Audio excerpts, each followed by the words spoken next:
Hello, I am Dinesh Gupta. Today I will tell you about the mitosis. आज हम आपको mitosis के बारे पर बताएंगे। यह वीडियो स्पेशल टीजीटी पीजीटी के लिए है। माइटोसिस से जितने भी क्वेश्चन बनते हैं टीजीटी पीजीटी में, यहाँ पर उनका जिक्र करेंगे। तो आइए देखते हैं हम लोग माइटोसिस जो है इसे और किन नामों से जानते हैं। तो इसे हम माइटोटिक सेल डिवीजन भी कहते हैं। याद रखना, हम मियोटिक नहीं कह रहे हैं, माइटोटिक कह रहे हैं। इस शब्द से अंतर समझ लिया करिए। MIT यहाँ पर भी मिलेगा, MIT आपको यहाँ पर भी मिलेगा। जो मियोसिस होता है उसमें यहाँ पर टी नहीं आएगा, बस वहीं से पकड़ में आ जाता है। उसको मियोटिक भी बोलते हैं, वो बाद में चर्चा करेंगे। पहले इसको देखिए, माइटोसिस बोलो चाहे माइटोटिक बोलो अथवा इक्वेशनल सेल डिवीजन भी बोलते हैं। ये इसके तीन नाम हैं। इक्वेशनल सेल डिवीजन भी बोलते हैं। यहाँ हमने बादल में कुछ पॉइंट लिखे हैं। टर्म माइटोसिस किसने दिया है? तो प्यारे बच्चों, टर्म माइटोसिस W फ्लेमिंग ने दिया है। याद रखना, इधर एक बादल बना हुआ है, इसको भी गौर करिए।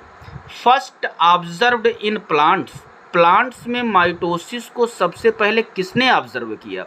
तो स्ट्रासबर्गर नामक वैज्ञानिक ने इसको ऑब्जर्व किया था। अब कुछ रिलेटेड पॉइंट हैं, उनको देखते हैं। Chromosome number remains the same, chromosome number same रहते हैं। ध्यान देना, जो माता पिता में क्रोमोसोम होंगे वही बच्चों में जो रहते हैं, है ना। तो माइटोसिस डिवीजन मान लीजिए जो पेरेंट सेल में, मान लीजिए कोई कोशिका है, उसमें कुछ भी 10 क्रोमोसोम हैं। तो जब इसकी पुत्री कोशिकाएं बनेंगी तो उसमें भी 10 गुणसूत्र ही रहेंगे। ठीक है, बराबर बराबर क्रोमोसोम रहेंगे दोनों पुत्री कोशिकाओं में।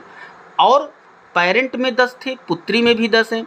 इसका मतलब कि क्रोमोसोम में अंतर नहीं हुआ है, जबकि अर्धसूत्री में आधे हो जाते हैं। तो वही लिखा गया, chromosome number remains the same, same chromosome number रहते हैं।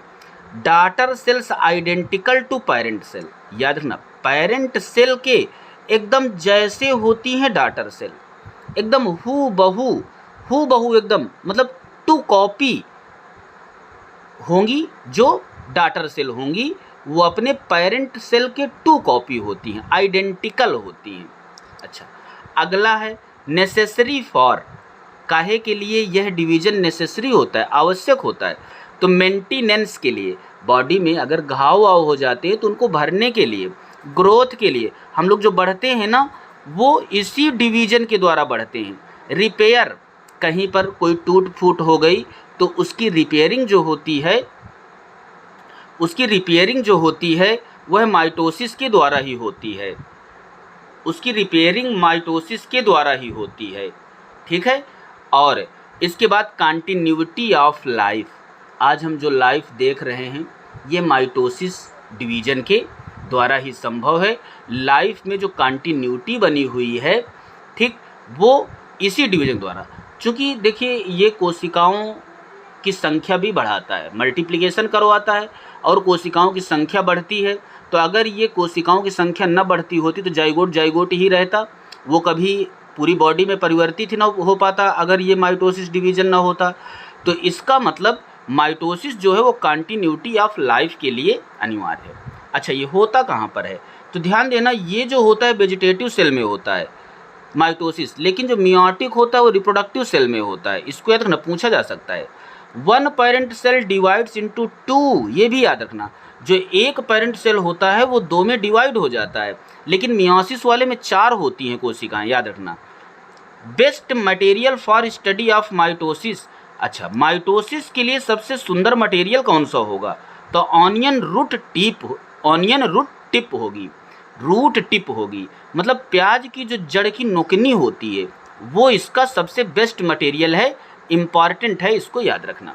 अगला है, अब देखिए, अब माइटोसिस जो होता है वो 2 भागों पर बटा रहेगा। एक को कहते हैं कैरियोकाइनेसिस और एक को कहते हैं साइटोकाइनेसिस। एक को कैरियोकाइनेसिस बोलते हैं, एक को साइटोकाइनेसिस बोलते हैं, है ना। तो याद रखना इसको, एक को कैरियोकाइनेसिस बोलते हैं, एक को साइटोकाइनेसिस बोलते हैं। दो प्रकार का ये डिवीजन है, याद रखना, कैरियोकाइनेसिस और साइटोकाइनेसिस। कैरियोकाइनेसिस में होता क्या है, केंद्रक का डिवीजन होगा। कैरियोकाइनेसिस में देखिए यहाँ पर लिखा है, कैरियोकाइनेसिस का मतलब होता है, ये देखिए यहाँ पर लिखा हुआ है, कैरियोकाइनेसिस का मतलब होता है डिवीजन ऑफ न्यूक्लियस, केंद्रक में बंटवारा होगा। और केंद्रक में बंटवारा जो होगा वो आपका ये 4 फेजेज में होगा, प्रोफेज, मेटाफेज, एनाफेज और टीलोफेज। 4 अवस्थाएं होती हैं, तो ये चारों अवस्थाएं कैरियोकाइनेसिस की हैं, याद रखना। और इसके बाद फिर कोशिका में विभाजन होता है तो साइटोकाइनेसिस उसको बोलते हैं, ठीक। उसमें कोशिका द्रव्य में बंटवारा हो जाएगा और एक कोशिका 2 कोशिकाओं में बंट जाएगी तो उसको हम साइटोकाइनेसिस बोलते हैं, इसको याद रखना। तो ये जो फेजेस दिखाई दे रही हैं ये कैरियोकाइनेसिस के अंतर्गत हैं। इसमें पहली फेज है प्रोफेज। प्रोफेज जो होती है सबसे पहली फेज है, ये लॉन्गेस्ट फेज होती है, सबसे लॉन्गेस्ट फेज ये है। और जो सबसे शार्टेस्ट फेज होती है वो एनाफेज होती है, याद रखना। ये दोनों इंपॉर्टेंट हैं, सबसे लॉन्गेस्ट फेज प्रोफेज और सबसे shortest phase anaphase. Longest phase है, कम्स आफ्टर इंटरफेज, इंटरफेज के बाद आती है। याद करिए पिछली वीडियो में हमने बताया था इंटरफेज G1S G2 ये तीनों जो होते हैं इंटरफेज में आते हैं। तो G2 के बाद की प्रवस्था है एम फेज है ना। एम फेज का ये पहला पोर्शन है। तो कम्स आफ्टर इंटरफेज, इंटरफेज के बाद आएगा मोस्ट एक्टिव फेज, ये सबसे ज़्यादा एक्टिव होती है, याद रखना। Longitudinal division of each chromosome into 2 chromatid, मतलब प्रत्येक गुणसूत्र में लॉन्गिट्यूडनल डिवीजन हो जाएंगे जिससे 2 क्रोमैटिड बन जाएंगे। लेकिन ध्यान देना वो दोनों क्रोमैटिड अभी सेंट्रोमियर से जुड़े रहते हैं, ठीक है। एनाफेज में वो अलग होते हैं जाकर के, याद रखना इसको। नेक्स्ट है न्यूक्लियर मेम्ब्रेन डिसअपियर्स। इस स्टेज में क्या होगा, न्यूक्लियर मेम्ब्रेन डिसअपियर्स होने लगती है लास्ट तक। और लेकिन ध्यान देना ये मेन पॉइंट यहाँ पर दिया है कि इन डाइनोफ्लैजिलेट, यूग्लिना, माइक्रोस्पोरा, ब्राउन एल्गी में न्यूक्लियर मेम्ब्रेन जो होती है नॉट डिसअपियर्स। इन चीज़ों पर न्यूक्लियर मेम्ब्रेन डिसअपियर नहीं होगी, ये अपवाद जरूर पढ़िए। अगला है सेंट्रोसोम डिवाइड्स। यहाँ पर सेंट्रोसोम जंतु कोशिका अगर है, पादप कोशिका है तो कोई बात ही नहीं है। जंतु कोशिका है तो सेंट्रोसोम डिवाइड हो जाएगा यहाँ पर और 2 सेंट्रियोल बना लेगा जो अपने दोनों ध्रुवों की ओर धीरे धीरे गमन करने लगते हैं। नेक्स्ट है spindle is formed at late prophase. हाँ, लेट प्रोफेज में मतलब प्रोफेज के अंतिम चरण पर स्पिंडल का निर्माण प्रारंभ हो जाता है। उसको चाहे हम लेट प्रोफेज कहें अथवा अर्ली प्रोफेज भी है, उसको अर्ली मेटाफेज कह सकते हैं। लेट प्रोफेज का मतलब अब मेटाफेज शुरुआत होने वाली है, तो स्पिंडल का बनना चालू हो जाता है कब, अंतिम प्रोफेज की अवस्था पर अथवा मेटाफेज वही स्टार्ट हुआ हो। ये दोनों पॉइंट इंपॉर्टेंट हैं, याद रखना।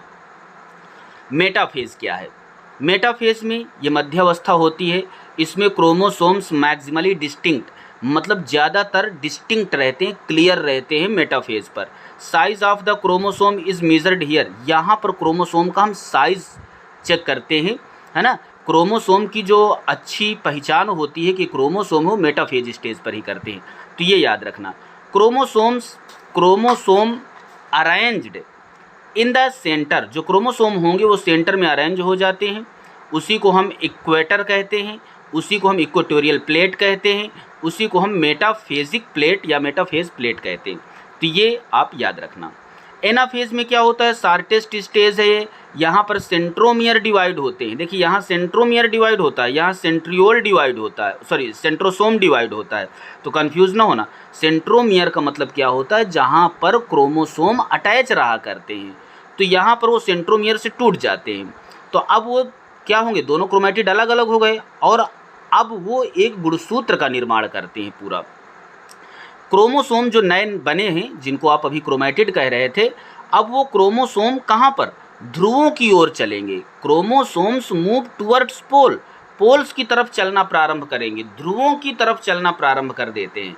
और chromosome shape seen here important है। अगर शेप पूछा जाए कि क्रोमोसोम का शेप किस में सीन होता है, जे का फार्म का होता है, एल फार्म का होता है, आई फार्म का होता है। तो ये जो क्रोमोसोम के शेप हैं वो एनाफेज में, और क्रोमोसोम का जो साइज है वो मेटाफेज में, याद रखना, दिखाई देता है। टीलोफेज में क्या होता है, chromosomes reach opposite poles, opposite poles की तरफ सारे क्रोमोसोम्स पहुंच जाते हैं। डिसइंटीग्रेशन ऑफ स्पिंडल फाइबर्स, जो स्पिंडल फाइबर्स बन गए थे वो अब गायब होने लगते हैं, याद रखना। न्यूक्लियर मेम्ब्रेन एंड न्यूक्लियोलाई, मतलब केंद्रक कला और केंद्रिका जो होंगे वो रीअपियर्स हो जाते हैं। प्रोफेज में ये डिसअपियर्स होते हैं दोनों, और यहाँ पर रीअपियर्स हो जाते हैं, पुनः बनना चालू हो जाता है, ये याद रखना। और इसके बाद ये तो हमने बता ही दिया है कि साइटोकाइनेसिस और कैरियोकाइनेसिस क्या होता है। जब ये पूरा कैरियोकाइनेसिस हो जाता है तो अब साइटोकाइनेसिस होगा, और साइटोकाइनेसिस का मतलब डिवीजन ऑफ साइटोप्लाज्म होता है, कोशिका द्रव्य का विभाजन होता है। यहाँ पर ये दोनों शब्द भी बहुत पूछे जाते हैं कि कैरियोकाइनेसिस का मतलब क्या है, डिवीजन ऑफ न्यूक्लियस, साइटोकाइनेसिस का मतलब क्या है, डिवीजन ऑफ साइटोप्लाज्म। तो यह साइटोकाइनेसिस दो प्रकार का होगा, एक फरो मेथड के द्वारा और एक प्लेट मेथड के द्वारा। फरो मेथड में खाँच बनती है और खाँच धीरे धीरे गहराती चली जाती है, और इसके बाद दो कोशिकाएं बन जाती हैं इस प्रकार से। जैसे मान लीजिए एक कोशिका है और इस प्रकार से इसमें ऐसे खाँच बनती है बीच में, और ये खाँच धीरे धीरे गहराती चली जाएगी और यहाँ से टूट जाएगी, तो इसको फरो मेथड कहते हैं। और प्लेट मेथड में क्या होता है, इस प्रकार से जैसे कोशिका है तो चूँकि उस सेल वॉल काफ़ी टाइट रहती है इसलिए वो अंदर की तरफ नहीं घुस पाती है, इसमें सेल मेम्ब्रेन भर रहती है एनिमल सेल पर, तो ये अंदर की तरफ घुस जाती है, और इस सेल वॉल टाइट होती है तो ये नहीं घुस पाती, तो इसमें सेल प्लेट ऐसे ऐसे ऐसे करके बीच से बन जाती है सेल प्लेट। ठीक है, तो ये सेल प्लेट मेथड कहलाता है, ये प्लांट सेल में पाया जाता है ऐसा। ठीक, तो इस प्रकार से आप देख चुके कि ये माइटोसिस के बारे पर जितने इम्पॉर्टेंट पॉइंट थे उनका हमने डिस्कशन कर दिया। Thank you for watching.